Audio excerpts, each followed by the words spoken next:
Hi, everyone, and welcome to the database lecture series this quarter. So it's my pleasure today to introduce Dan Harrison from CockroachDB. So CockroachDB is actually our newest affiliate member in the UWDB affiliates program. So welcome, Cockroach. Thank you. And today Dan is going to actually tell us about the latest advances in the product. So we'll hear hopefully some detail about what CockroachDB is all about. With that, thank you so much for coming. Yeah, thanks. Thanks for having me. So thanks for coming, everybody. I'm going to be talking today about CockroachDB. My name is Daniel Harrison. I'm a member of the technical staff, which is just our fancy way of saying software engineer. The name Cockroach, we get a lot of questions about it. It's because it's survivable. I don't know. Our CEO sort of has a sense of humor, I guess. So let's get started. A little bit about me. Right out of school, I was at Google for a while, and then went to Foursquare for about 5 years. And then the last 2.5 years, I've been at Cockroach Labs. The reason that I joined Cockroach Labs, the big reason that I joined Cockroach Labs is because sort of at Google, we had access to infrastructure that sort of just effortlessly scaled, and you could focus on solving problems. And then at Foursquare, we didn't have that because it was all internal Google infrastructure. And so I sort of saw how much of a headache it is when you don't have that. Just a little note here. We have a number of distributed consensus experts, but I'm not one of them. Sometimes we get a lot of questions about Raft or anomalies or consistency levels in talks. And I'll do my best to answer if you have any of those questions, but I might have to direct you to one of our experts if you get over my head. All right, so here we go. Today I'm going to talk a little bit about the sort of motivation for CockroachDB, and then the sort of high-level architecture of it. Talk a little bit about some of the features that make us unique, and then plenty of time for Q&A at the end. But definitely interrupt during the talk. Ask any questions that you have, in the middle. Don't necessarily feel like you have to wait till the end. All right, so here we go. So Cockroach sort of came out of the limitations of existing databases. Back in the day, everybody started with sort of relational SQL, being the most well-known of this. A lot of advantages here. Sort of big ones are that you have sort of strong schemas and sort of transactions, so you can keep your data consistent. And then you have things like foreign keys and checks, and so you can actually push your business logic sort of down into the database, which is good. Not just to sort of deduplicate it, but also if it changes, it's easier to change in one place. Some of the sort of disadvantages here, is that it's hard to scale them horizontally. So this sort of worked for a while, and then in the internet age, you actually started to need to scale horizontally. Vertical scaling didn't really work anymore in some cases. And so that traditionally just means manually sharding up your data and pushing the complexity and bugs onto the application. And then another big issue is failure tolerance. So one, you have sort of wasted resources because maybe you have like a standby or something that you would flip traffic over to if the master goes down. But then also you sort of have maybe a window for that failover and also potentially some loss of data. So NoSQL is basically, that sort of movement started directly in sort of in response to these limitations. And so you sort of got that horizontal scalability and a little bit better of a failure story, but you gave up some of the good things about SQL as a trade-off. So transactions may be more limited, although they do seem to be coming back as sort of like a tacked-on way to some of the major NoSQL databases. And then sort of the consistency story in particular is not as strong. Sort of about 8 years ago or so, Google sort of really proved with Spanner internally that you could have both the good things from both columns. And so CockroachDB sort of began inspired by Spanner's design. CockroachDB is sort of designed from the beginning to be very operationally simple to run. And so there's a single binary. All the nodes are symmetric. Applications see one logical DB, no matter how many nodes there are or where they are. So they could be at different data centers. They could be globally distributed. We'll get into this a little bit later, but in a global distribution, we actually have some cool tools that let you sort of tune it for where the data is actually living and keeping it sort of close to where your application is. Cockroach is self-healing and self-balancing. So if a node goes down, other nodes just sort of transparently take up what it was doing. And then it's also self-balancing. So if your data gets bigger, some table gets bigger, we actually just sort of balance that out among the other nodes that you have. And sort of along the same lines, scale out is just as simple as adding nodes. So you bring up a node, you point it at the existing cluster. The cluster notices that, hey, this node, this new one, is underutilized, and it just starts moving some data over to it. And we'll get into a little more of the details of how that works later. And then SQL, obviously. Yes? Can you define what you mean by binary nodes? Oh, sorry. It is a single binary as the distribution. So you only need one cockroach binary, and you put it on all the nodes and run it. Sorry, that's a bad bullet point. Should be two. Sorry, so is it like, what about like multi-tenancy? So are you guys doing one application, one binary, or multiple applications sitting? Multi-tenancy in one database. We haven't really gotten to that point yet.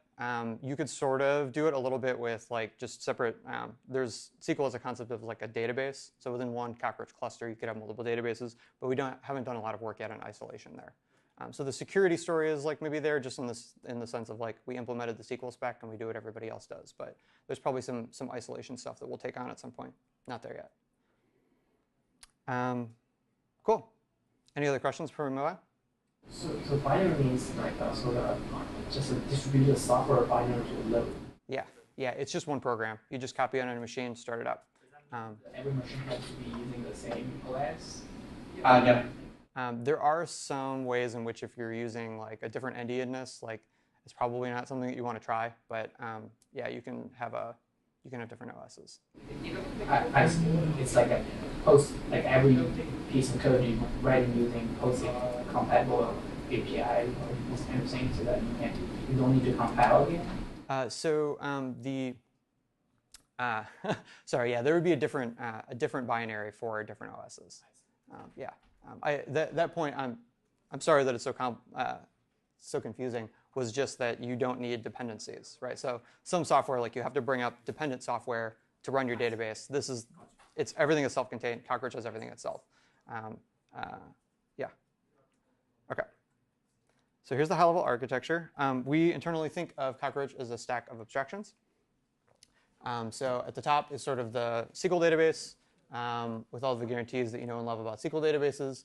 And that's built on a sort of distributed, transactional, consistent, fault-tolerant, key-value database, essentially. And that actually was going to be, way in the beginning, was our original idea for what Cockroach was going to be. Although we quickly realized that people in industry are much more comfortable with SQL than writing to some transactional OKV API that we came up with. Below that is sort of the distribution layer, which takes care of distributing the data among all of the nodes in the system. Below that is the replication layer, which handles fault tolerance. And below that is storage, which is just basically our disk format. And that's mostly RocksDB. We have a little bit on top of that, but so a log structured merge tree. So I'm going to start with the transactional OKV layer and just kind of work out. So the transactional OKV database, it's a monolithic sorted key value map, bytes to bytes, replicated and distributed, consistent, self-healing. Acid semantics, you know, the normals. This is for single updates or Transactional. It's transactional. So you can do, you can start a transaction, you can do reads and you can do writes, and then you can commit the transaction or roll it back. Do you run distributed transactions too, or? Yes, yeah, and this is actually, so the SQL, we'll get into this in just a second, but the SQL layer is written entirely using the transactional KV layer. And there's actually very few ways in which that abstraction breaks, which is pretty nice. This is a sort of a custom API that we have, which uses gRPC as the protocol. But we don't expose it to customers. Is the developer interface strictly SQL, or can they interact with the key value store also? Users of CockroachDB just use SQL. There's a couple people that have tried to use it, but it's definitely not something that we support. Do you do any like nested relations or? Nested in what way? So if you have a JSON document and your transactional key value stored, do you circle stack it in SQL at all, or just So we do support JSON at the SQL level. By the time it gets to the KV level, it's just sort of bytes. The KV level doesn't really have knowledge of the structure. So SQL is a structured data model made up of tables. Those tables have rows have columns, and then indexes, sorted. That's important, right? And over sort of arbitrary columns in the table. And so this is an example of how you create a table in SQL. In this case, it's named inventory. The primary key in Cockroach is actually a little bit, it works a little bit differently than most other databases. Ours is tied a little more directly to the layout of the data. So your data ends up being laid out, and you'll see this in a second, sort of defined by the primary key, which is important if you want to think about access patterns for how people are querying it. 2 fields and an index. So this is actually how we represent it in the key value store. This is sort of a simplified version. It gets more complicated than this, sort of with a bunch of things we've done for performance. But the basic idea here is you, first part of the key is the table.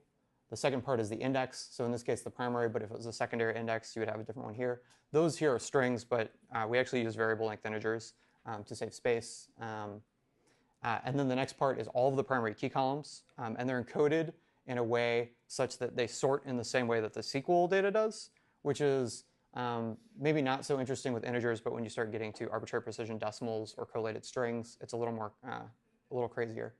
And then sort of an identifier for which sort of non-primary key column is being stored. So this is the name column, and then the value is just the value. So to answer your question, right, like a JSON sort of SQL document would end up just in the value, and it would be sort of opaque to the key value level.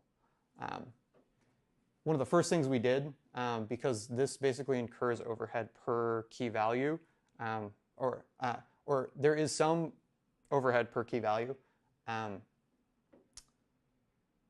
So instead of incurring that overhead per column in the table, we sort of came up with a way to collapse them. So now, like, generally we'll actually collapse all of them into one, but it's configurable. You can sort of group your keys or your columns in sort of to, these 2 columns go in a key together, and these 2 columns, and that's actually useful a lot for contention. Any questions on this before I move on? Yeah. The way it's written, it seems like this is in a style of key value databases where there could be a flexible schema. Like maybe one row might have attributes that other rows don't, and you might add a new column, a new attribute, maybe inventory primary 1 price, and nothing else has them. But you've got the SQL standard here. Yeah, so since clients aren't able to access the key value, we get to control what goes in here, and so our code just never sort of does that.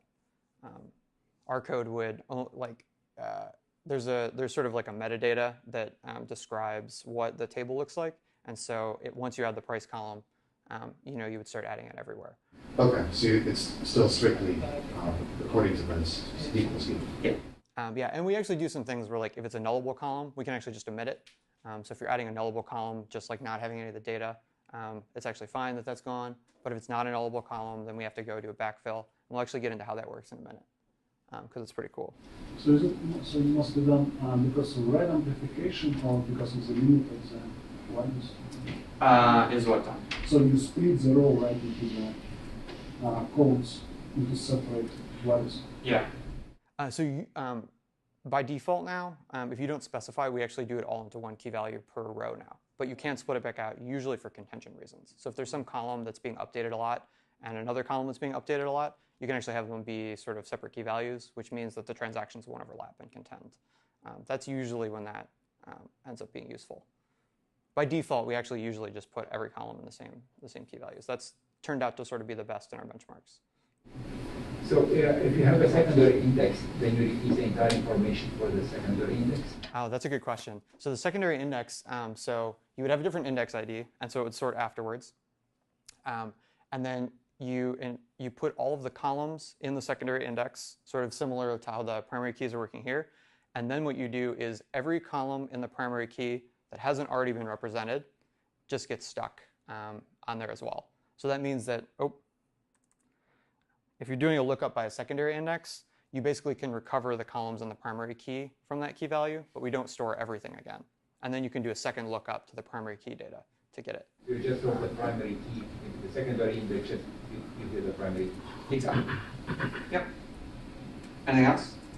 Do you use column families in RocksDB? We do not. We actually have something called column families, but it's a totally different thing. That's sort of the thing that I was talking about where we collapse columns together into one key value. We call it column families, but it's totally unrelated to the RocksDB column families. It's a little confusing, but we couldn't come up with a better name. All right. So the distribution layer is sort of charged with shredding the data up. All of our data, so we have this monolithic key value map, and we logically split it up into approximately 64 megabyte ranges.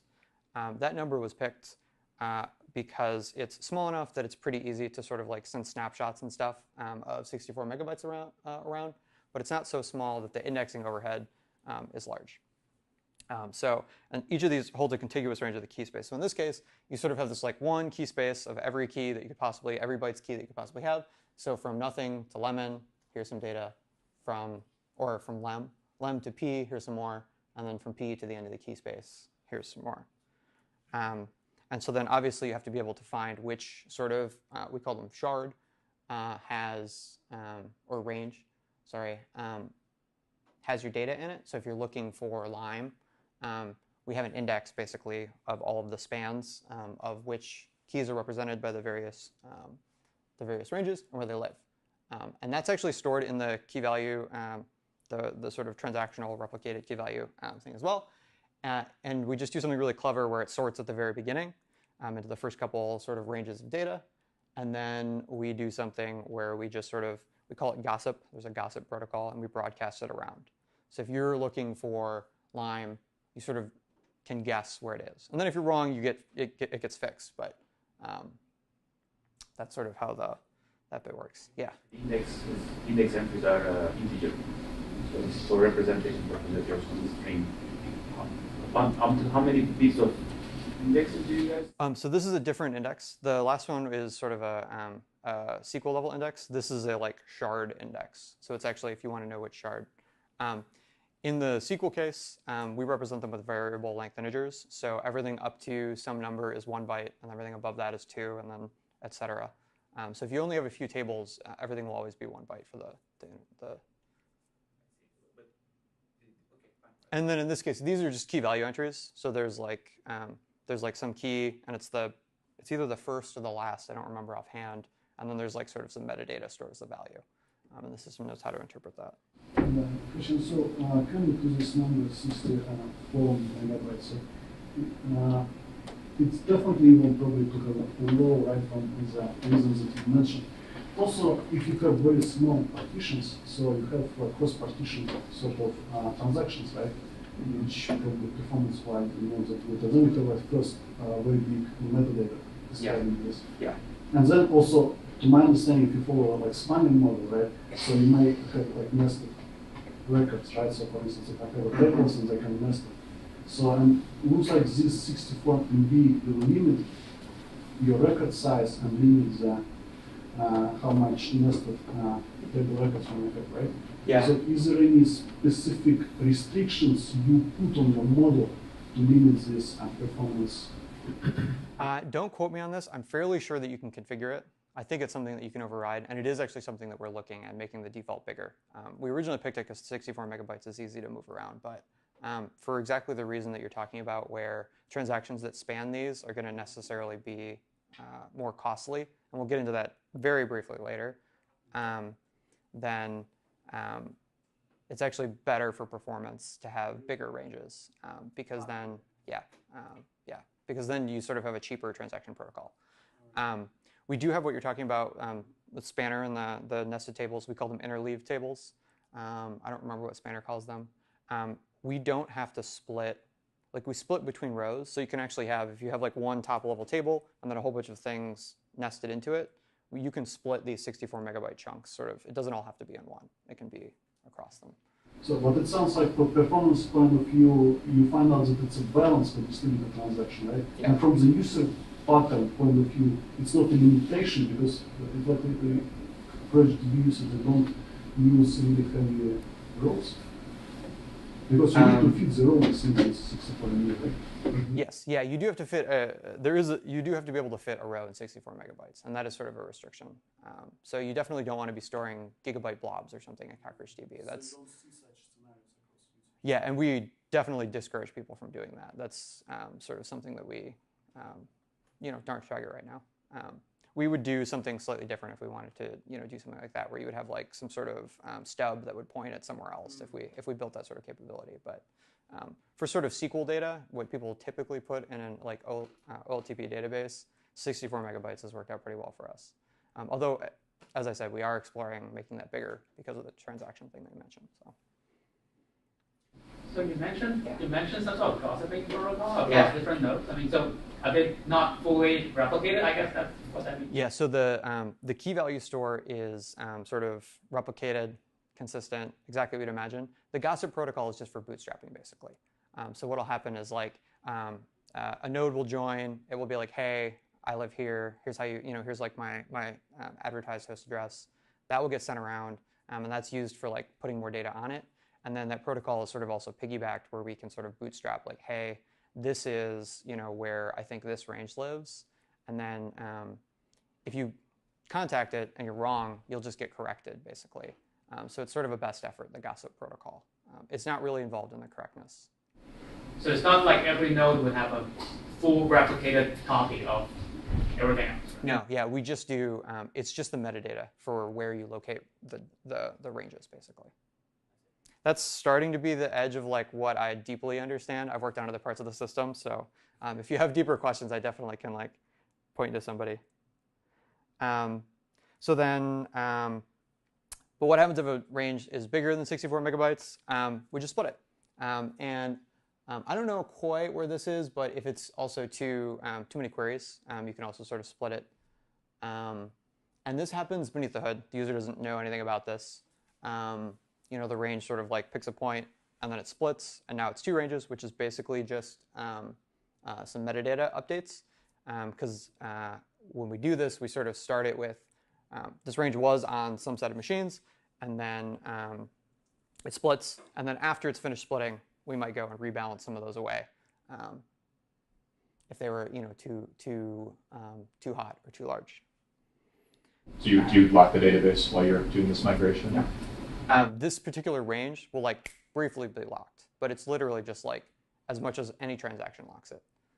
We have to recompute a couple stats in there, but it's super, super fast.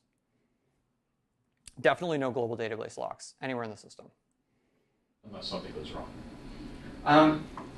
Yeah, mostly, right? So like in the data layers, like even if things go wrong, we handle that pretty well. It's like there's something that's actually a bit of a problem that we're like looking at replacing right now that keeps track of which nodes are alive. And if that particular bit goes wrong, then like we start to have a little bit of issue there. But it generally works. But even in that case, you just lose the partitions being migrated. The other ones will still operate fine. Exactly. Yep. So on the split happens on the RocksDB level, so you split the index? No, so RocksDB, we sort of have one RocksDB instance technically per disk, basically. And so when you split this, the data doesn't change. We just have sort of a metadata change, right? So like if you have this node has all the data between P and the end of the range, and then after it splits, it still has all that data. It's just the metadata says, oh, you're actually two separate ranges now. And then once it's totally finished, we can actually start, rebalancing it, and it uses the normal rebalancing. So you don't immediately upload it to another node. Correct. Yeah, those are separated into two operators. So it's mostly metadata change. It's not like LSM3 with instruction LSM3. Exactly. Correct. I'm going to go over this very briefly. Sort of we replicate for failure tolerance. 3 or more nodes, that's configurable. It's actually configurable per sort of table, or we have like some metadata, some system metadata. We use Raft as our consensus protocol with sort of a very important leaseholder optimization, which allows reads to be served from a single node for a given range without consensus. And that ends up being extremely important for latencies in our users' applications. And then we use multi-version concurrency control. I can answer like basic questions about this if you have them, but like I might have to just point you at the mailing list if you want to go deep into how we use Raft or something. Does anybody have any questions? Can you explore a little bit more on this folder optimization to allow read to be served without consensus? Yeah, so the basic idea is that you get sort of what's called a read lease, and if you, which means that you, up until a certain timestamp, are allowed to serve reads without contacting any other nodes. It also means that you have to be involved in any quorum for writes so that you have the nodes. And then there's a whole bunch of like clock things that get involved because like you're allowed to serve it until some time, and I definitely don't understand those. But basically, originally my understanding was that you use just a snapshot reads, right, on some timestamp. So why do you need reads in this case? Or is it different scheme? So you have, say, so for each range you have it replicated into 3 or more places. So you would normally have to get consensus for the read, so that if there's also writes going on at the same time that you're serving.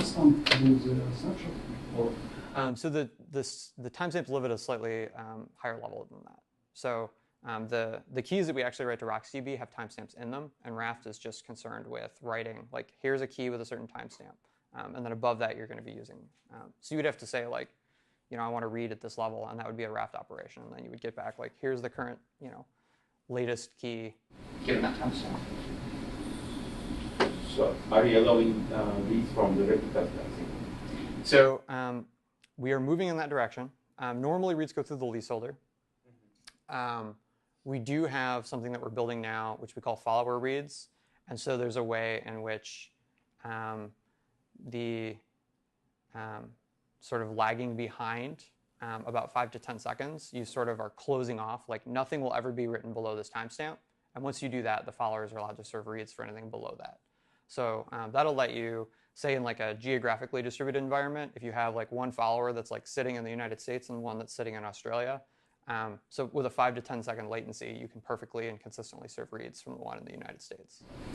For growth that means the time limitation, I see. Yeah.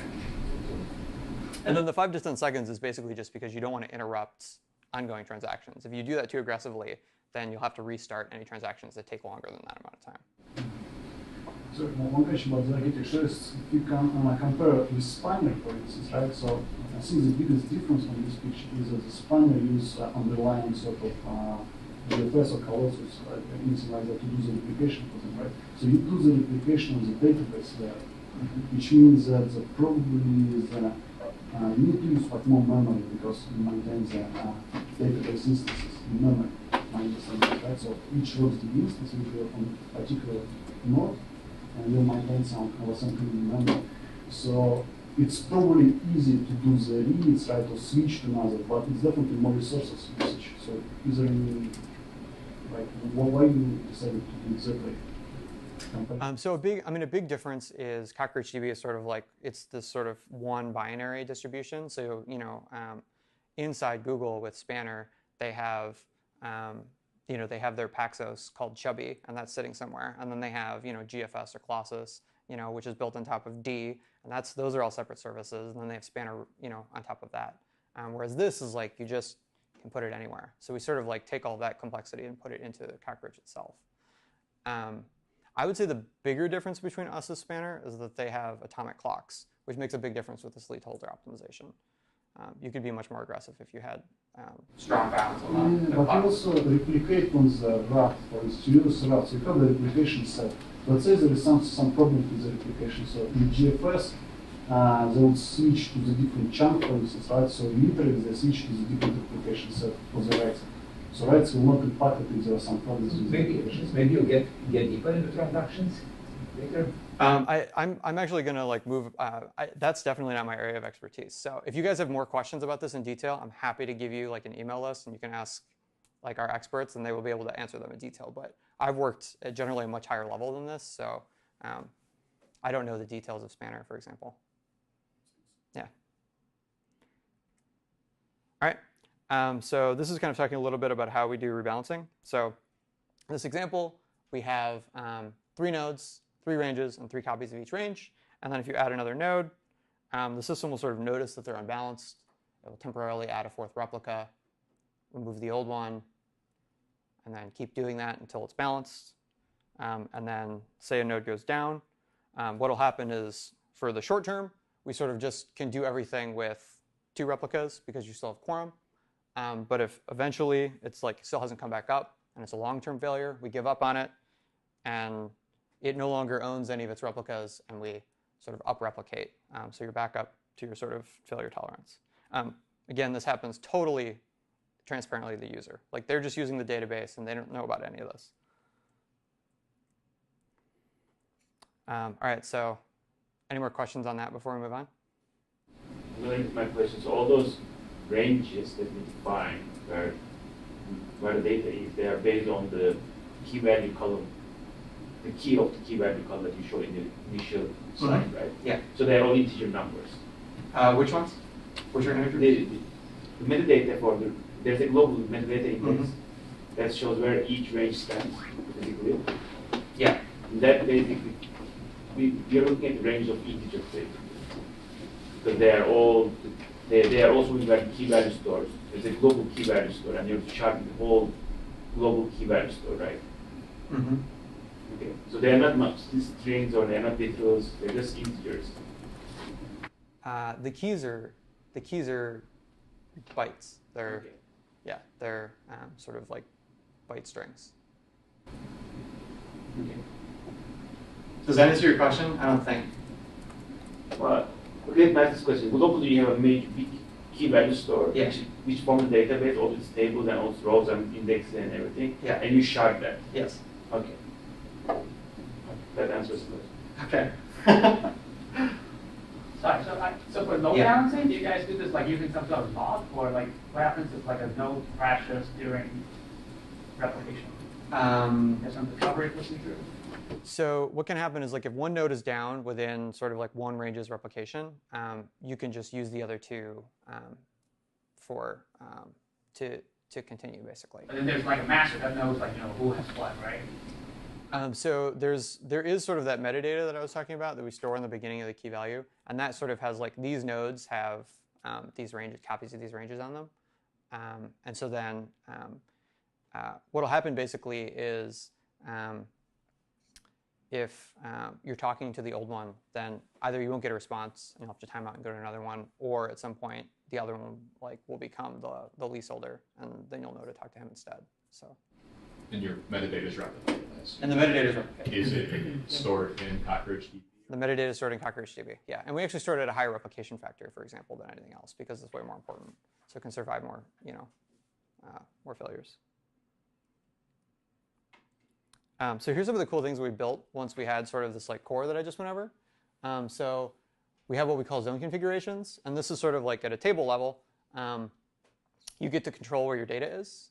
So when you start up a node, you can tag it with arbitrary key value attributes and a hierarchy of locations. So you could say this continent, this country, this data center, within a data center, maybe racks, something like that. And then sort of there's a rule-based language where you say like, hey, this table can only live on things with this attribute, or it can't live on things with this attribute.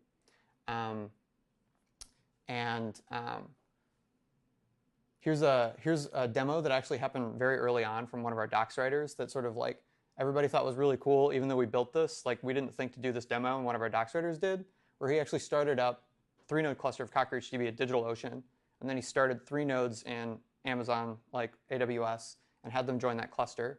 And then he used one metadata command to say, hey, I want this table to live over in AWS. And so it just like transparently to the user moved over into AWS.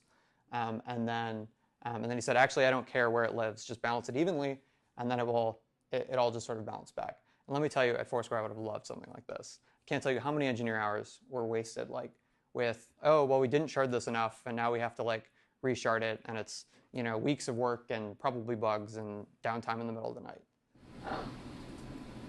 How big was this schema? This was probably not too big. This was maybe like hundreds of megabytes. This is actually like a 2-year-old demo, but we regularly can do this with terabytes. So maybe about 20, 30 shards, something like this. So thousands, yeah, and tens of thousands. We work fairly well up to about 100 nodes right now, and then there's no reason that we can't go to 1,000, but we just haven't had to get there yet. At that point, you're already talking like tens or hundreds of terabytes, and so like people are, that's about as much as people have needed so far. So this next piece sort of builds on what I just said. And so the last one, you could target sort of a table at a table level. This one, you could actually, we built the ability to target subsets of a table. So if you have a table and it has your users in it, and then another table that has your users' orders or something like that, what you can do is you can actually say like, hey, these users live in the EU, and I want to keep their data in the EU. And then these users live in the US, and I want to keep their data in the US. And so this is important for sort of low latency stuff. And then also potentially for regulatory stuff like GDPR.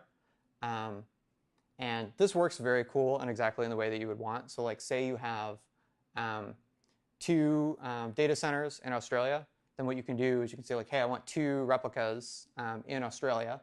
And then I want to let one replica sort of, I don't care where it is. And the system will naturally say, okay, well, I want to encourage as much diversity as possible. So it'll store that other replica somewhere else.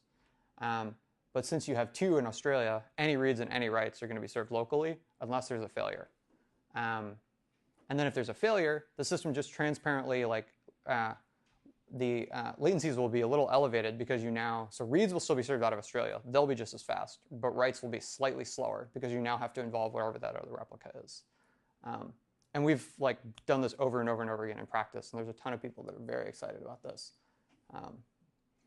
And as I mentioned before, it's one logical database. So like if you have a user that's in the EU and they're on vacation in the United States, and now your load balancer is pointing them to the closest CockroachDB server based on their ping time, then what will happen is their data is still in the EU. It will just transparently get it. So it'll be a little slower, but it still works.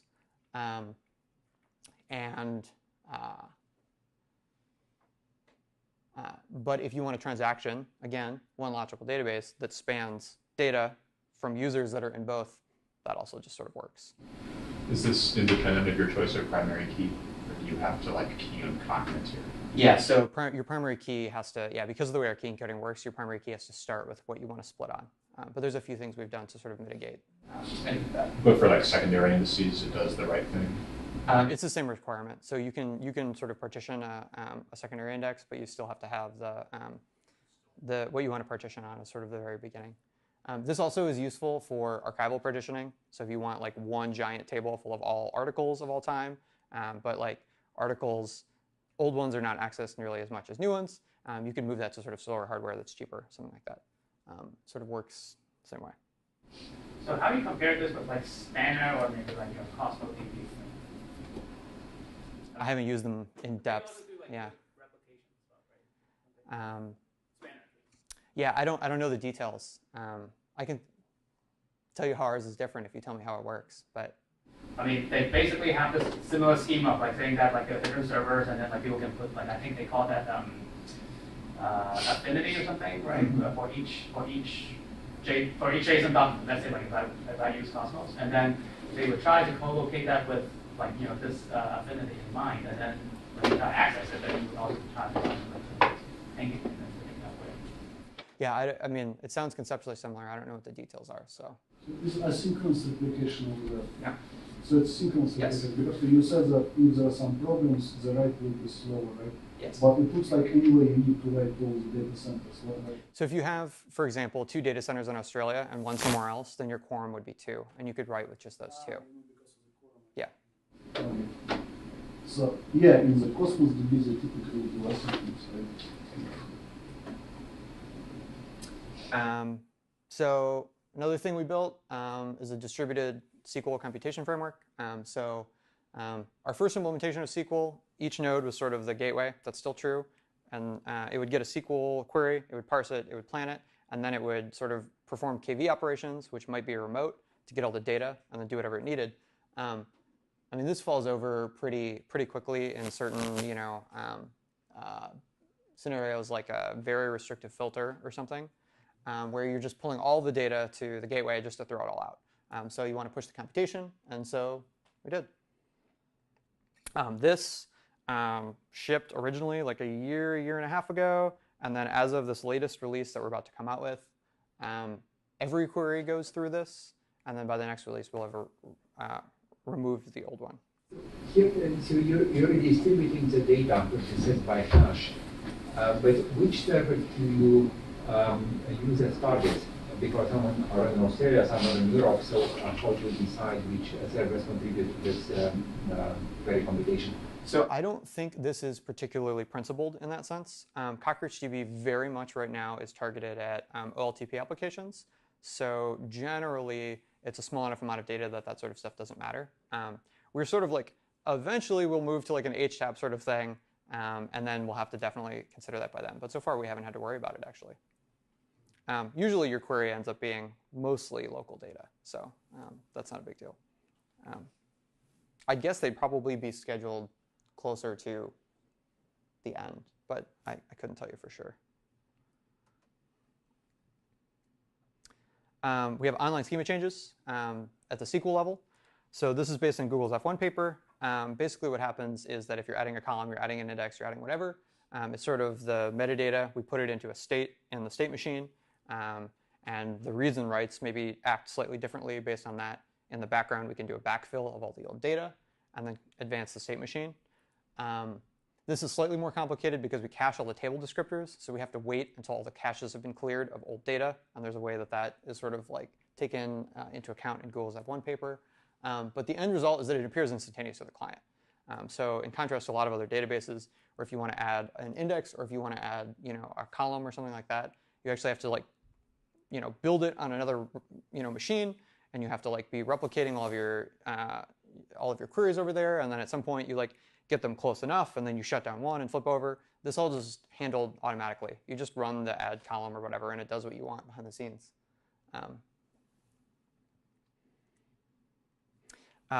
We have backup restore, which is distributed. So all of the nodes will take whatever they're backing up, and they'll just write it sort of directly to the cloud. So we support like Google Cloud Storage or Amazon S3 or whatever for our backup targets.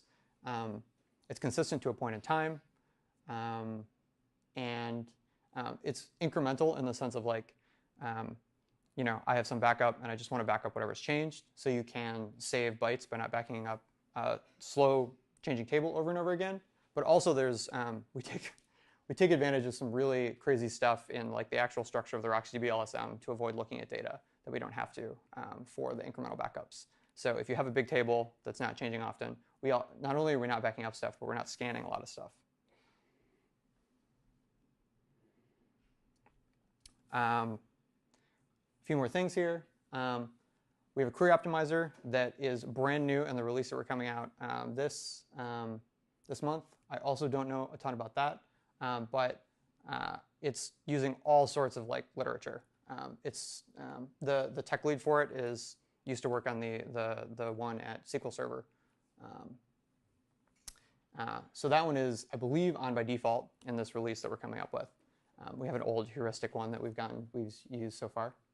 A graphical admin UI just for seeing how the cluster's doing, seeing stats, diagnosing problems, that sort of stuff. Similar to the backup restore, we have distributed import. So you can have a whole bunch of CSV files, for example, and it will in parallel download them all, convert them into a format that we can ingest very quickly, and then do that. And then also new in this release is change data capture, which sort of, again, in parallel, will take all of your data and put it into whatever your sink is. At this point, we just support Kafka, but we'll probably support some other ones in the future. And that scales, again, horizontally as big as the cluster does. So that's all I have. Does anybody else have any questions?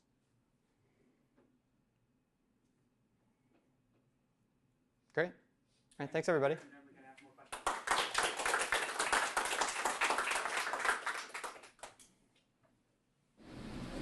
Can you say something about the new optimizer? Maybe you don't know too much, but like what's new? I mean, like some. Yeah, so the previous one was just like the very barest set of heuristics, and they sort of got us. It turns out that you can actually plan a lot of LTB queries fairly well without just like a limited set of heuristics, but we're doing it in sort of like a very principled way. So you parse the query into an optimizer-specific representation. It uses a memo.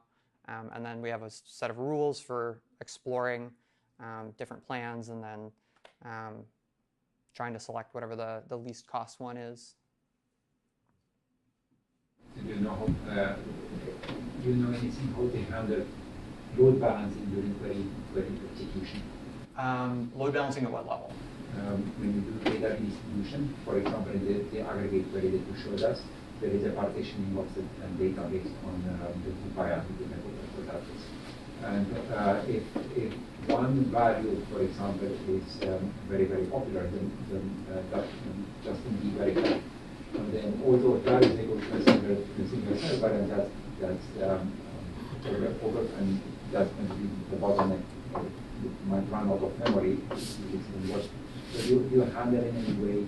So in the distributed SQL level, it's again one of those things where just being OLTP focused, it hasn't really been a problem so far. Like very few OLTP queries do have this problem where when you group by a key, it overloads the memory of the server.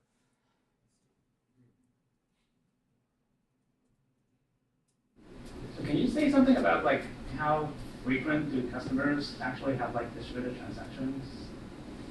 I mean, yeah, constantly. Yeah, it's all distributed transactions for sure. Any tricks like, I don't know, like pay petitioning or something like that to kind of facilitate that or speed that up, or? Partitioning in what sense? Like you can try to avoid like, distributed transactions by basically co-locating data that like, Yeah, so in some sense we give you the tools to do that, right? So like the primary key sort of determines what data, based on our key encoding you saw, right? The primary key sort of determines what data is next to each other. So if you're worried about like a whole bunch of inserts being the same shard and overloading that, you would pick your primary key so that, that's not going to happen. And then we have sort of this interleave tables thing, which he was asking about a little bit, where you actually, if you have a whole bunch of data that's all related to one entity, like a user or something, you can interleave one table into the others, and so it will physically place that data next to it. And so that will mean that you have a higher chance of avoiding distributed transactions. But the thing that as soon as your secondary index is on different 64 mega shard than your primary data, then it's a distributed transaction for any update. Yeah, exactly. And I read this on the website on the CockroachDB recently, and there is about the isolation level of the transaction, right? Right now you support only two, right? Snapshot and the serializing the snapshot isolation. And it's written that the snapshot actually is going to be deprecated. Yes. So what is the reason for deprecating the snapshot? So what ends up happening is we found a lot of customers will come to us and they say, I want snapshot isolation because I want it to be fast. And we'll say, well, there's a better way to do that without introducing anomalies. And generally, we find a way that you actually don't need that sort of low level of isolation. Because snapshot actually introduces anomalies that aren't present at serializable, right? So serializable, the nice thing, there's sort of like a step function between the different isolation levels. Where it's serializable, you get to pretend that you are the only user of the database. Nothing that can happen while or anybody else is going on will ever affect your transaction. Whereas at snapshot, that actually is reduced a little bit. And you have to start considering, well, are any of these other queries written such that they're not going to trigger the badness in snapshot? Which in practice is impossible in a company, right? You have thousands of people that are all writing different queries and making sure that every single one of them writes, every single query of these all working together doesn't ever hit, any of the snapshot badness is just not realistic. So we've decided to go with the higher level of consistency and then just to make it fast. All right, but theoretically, right, from theoretical perspective, it's not possible to make the snapshot serializable to do as fast as snapshot, because obviously in the serializable you also need to track your reads, what you read, not only what you write, right? So, for instance, the read committed, repeatable read can easily be implemented with a snapshot, right? Yeah, so it might be that you can never make it as fast, but you can definitely make it fast enough. So do you use the technique by packaging, the one that is in Postgres? I don't know. No, it's a little bit different because they have a timestamp, so they should be, it's a little bit different.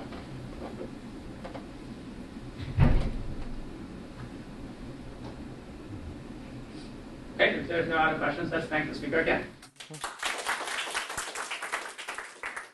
Thanks, everybody.